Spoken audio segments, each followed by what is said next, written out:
저희 엘라마 체인 같은 경우에는 기본적으로 하이퍼레저라는 이 기업용 블록체인 기반으로 저희가 1년여 동안 그 시스템 구조를 재구성을 했습니다. 하이퍼레저 같은 경우에는 어떤 코인 레이어 자체가 없었기 때문에 그래서 저희가 재구성을 했고요. 근데 얼마 전에 아까도 그 초반부에 말씀하셨다시피 BAAS, 네. 바스 시스템에 의해 가지고 IBM이 하이퍼레저 기반으로도 코인을 만들 수 있게끔 그렇게 이번에 제공을 한다라고 해요. 네. 저희가 한 1년 넘게 열심히 만들어 놨더니 조금 벌써 IBM에서 제공을 한다고 해서 조금 기분이 좋지는 아쉬우시군요. 않더라고요. 예, 예. 네. 하지만 저희 같은 경우에는 이 인공지능 기술 개발 용도로 기업용 블록체인을 개발을 했고요. 특히나 기존 인공지능 같은 경우에는 네. A라는 질문을 하면 B라는 답변을 대답을 해라. 그리고 C라는 질문을 하면 D라는 답변을 하라. 이런 단순한 구조의 패턴 매칭 기법이라고 네. 합니다. 네. 예, 그러나 저희 같은 경우에는 인위적으로 이 질문을 생성을 해내기도 하고 발화자의 발화 의도를 미리 파악을 해서 정말로 그 사람에게 적합한 그런 대답 혹은 상품을 추천을 해주기도 하고요. 예, 이런 부분에 강점이 있는 그런 기술을 개발을 했다라고 보실 수가 있습니다. 네, 근데 엘라마가 무슨 뜻이에요? 엘라마는 지금 현재 행복 지수가 가장 높은 국가가 핀란드입니다. 그래요? 오. 옛날에는 제가 방글라데시로 알고 있었는데 네, 네. 한참 옛날 지표라 네, 이제 맞습니다. 핀란드군요. 네, 계속 이게 랭킹이 바뀌거든요. 그렇군요. 핀란드는 이제 북유럽 쪽에 휘게 문화라고 하죠. 예. 핀란드가 그 휘바 아니에요? 예, 휘바도 맞고 네. 그 어떤 일상에서의 삶의 질을 소중하게 여기는 것을 핀란드의 교육 문화가 굉장히 좋은 걸로 알고 있거든요. 네, 맞습니다.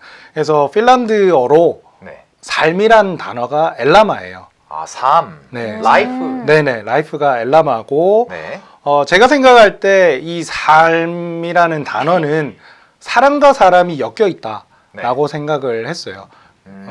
그리고 블록체인도 마찬가지로 사람과 사람이 엮여 있는 그 삶처럼 엮여 있다라고 생각을 했기 때문에 그래서 엘라마 체인이라고 네. 브랜드명을 짓게 됐고요. 네, 초아빠님, 제가 여자가 누워서 놀란 이유는요, 그냥 여성분이 있어서 너무 아름다우셔서 제가 그 미모에 놀란 거지, 네. 특별한 의미는 없었습니다. 피기의 라이프라는 한동안 이제 유행어였다라고 이렇게 얘기를 하고 계시는데, 네. 엘라마 체인, 결국에는 블록체인, 그쵸. 그리고 아까 이제 인공지능 얘기까지 하셨는데, 네. 실제로 이거는 이제 결제 시스템이랑 연관이 되어 있는 플랫폼이라고요. 네네네네. 우선은 제가 생각할 때는 그렇습니다. 이 기존의 중앙화된 결제 시스템조차도 일반 유저들이 사용을 하기에 저기를 보시면 됩니다. 일반 유저들이 사용을 하기에 그렇게 큰 부담감 없이 사용이 되고 있거든요. 예를 들어서 위챗페이나 어떤 알리페이 같은 경우에 아무리 그 큰 기업이 중앙화된 전산을 활용을 한다 하더라도 중국인들이 혹은 위챗 유저들이 중앙화됐기 때문에 내 돈이 위험해 라고 인지를 하고 사용을 안 하지는 않는다는 거죠. 그렇기 때문에 저희 같은 경우에는 이 기존에 이미 실용화된 페이먼트와 그리고 저희 페이먼트 시스템은 실생활 사용에 교두보적인 역할을 한다라고 보시면 됩니다. 예를 들어서 페이먼트와 페이먼트 간의 환전을 지원을 하고 암호화폐와 페이먼트의 환전을 지원을 하면서 동시에 결제까지 한꺼번에 이루어지는 엘라페이를 현재 개발을 했고 지금 현재는 베타 서비스로 운영이 되고 있고요. 아마 7월 달 정도에는 정식적으로 좀 아까도 제가 앞선에 말씀드렸던 큰 그런 페이먼트사와 저희가 직접 계약을 통해 가지고 실제 페이먼트가 운영이 되게 될 것 같습니다. 네, 아까 설명하실 때 하이퍼레저 기반이라고 말씀을 하셨거든요. 근데 제가 알기로 하이퍼레저는 이제 3세대인데 그러면 엘라만의 4세대 정도로 보면 될까요? 네네네. 그러면은 어떤 장점이 있나요? 우선은 기술적으로 봤을 때 저희가 하이퍼레저라는 기술을 응용을 해서 만든 그런 게 결정체가 엘라마 체인이 아니고 하이퍼레저라는 구조를 저희가 재구성을 했습니다. 네. 그래서 하이퍼레저의 일정한 특징들, 예를 들어서 멤버십 제도라는 게 있어요.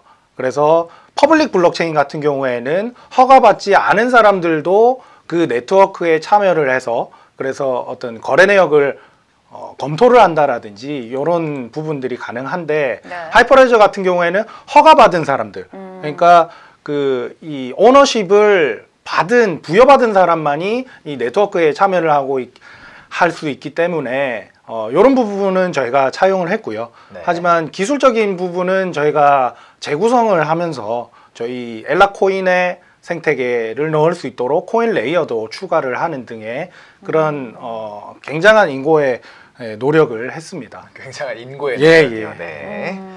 이제 보안성도 굉장히 좋은가 봐요. 네네.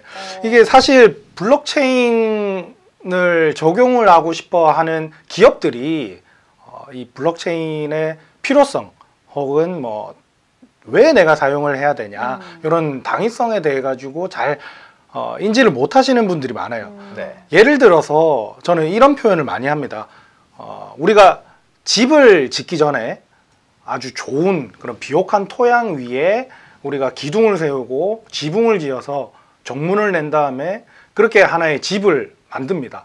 근데 이렇게 만들어진 집을 이제 정문 키를 주고 그 집을 살 사람들한테 정문 키를 주면서 양도를 하죠. 네. 그런데 여기서 간과를 하고 있는 부분이 있습니다.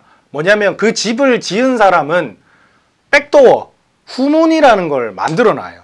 그 정문 키만 주고 후문으로는 자기가 마음대로 들락날락 할 수가 있다라는 얘기고, 요거는 어디에 제가 빗대어서 설명을 하는 거냐면 대부분의 기업체 같은 경우에는 본인들이 자력으로 SI 시스템이라든지 어떤 전산망을 구축을 하기에는 효율이 낮기 때문에 하청 기업을 통해서 하청을 통해서 프로그램을 개발을 합니다.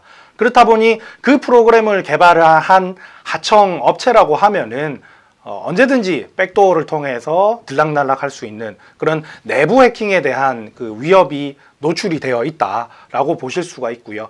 그러나 저희가 만든 이 기업용 블록체인이라는 이 안정화된 토양 위에 기존에 지어져 있는 집을 크레인으로 옮겨다가 놓기만 하면 그 땅을 밟는 순간 경보음이 켜지고 어떤 뭐 경보 신호가 켜지기 때문에 보다 안전한 그런 기업용 생태계 시스템을 만들 수가 있다라고 설명을 드릴 수가 저희가 있겠습니다. 좀 정리를 해야 될 것 같아요. 일단 엘라마 체인이라는 거는 하이퍼레저 3세대 기반으로 이제 활용을 해서 좋은 건 차용하고 또 여러 가지 추가를 해서 만든 4세대 코인이고요. 그 다음에 일단 페이먼트 시스템을 목표로 하고 있습니다. 근데 여기에 AI를 이제 결합을 시키게 된 거죠. 아까 잠깐 AI에 대해 설명을 좀 해주셨는데 조금만 더 그 AI에 대해서 설명을 해주시면 좋을 것 같아요. 네네.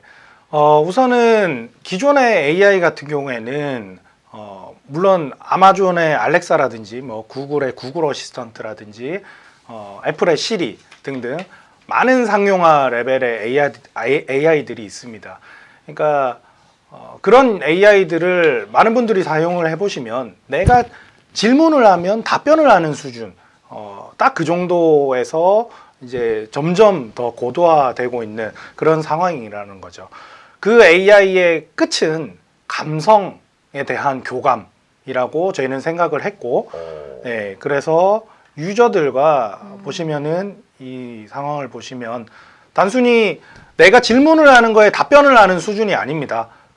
이 유저의 감성에 대한 것을 이해를 하고 그리고 소비 패턴 그리고 생활 패턴에 대한 데이터를 습득을 함으로써 개인화된 그런 딥러닝 인공지능이 되어 나가는 거고요.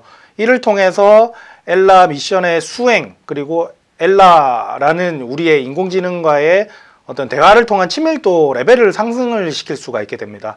그러면서 이제 데이터를 지속적으로 많이 유저가 제공을 한다라는 뜻이고, 그에 따른 보상으로 저희 엘라 코인이라는 암호화폐가 지급이 되는 그런 구조고요. 예, 이런 거를 통해서 저희는 계속해서 데이터에 대한 빅데이터 그리고 머신러닝을 통한 이용자들의 어떤 선호도를 분석을 해서 실제 저희 비즈니스 모델의 접목이 되는 그런 구조라고 보시면 됩니다. 인공지능이 대화를 하면 내 기분을 읽어주고 또 네. 이제 조금 더 개별적으로 저의 성향을 파악할 수 있다 이런 말씀이신 네네네. 거죠. 네.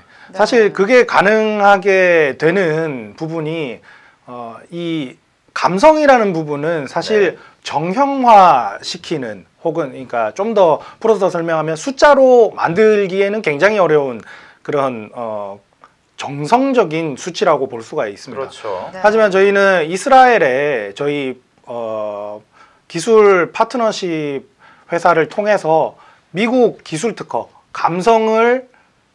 사람의 감성 정보를 정형화된 데이터로 바꿔서 축적을 할 수 있는 네. 그러한 특허 기술을 16개를 저희가 라이센싱을 받았어요.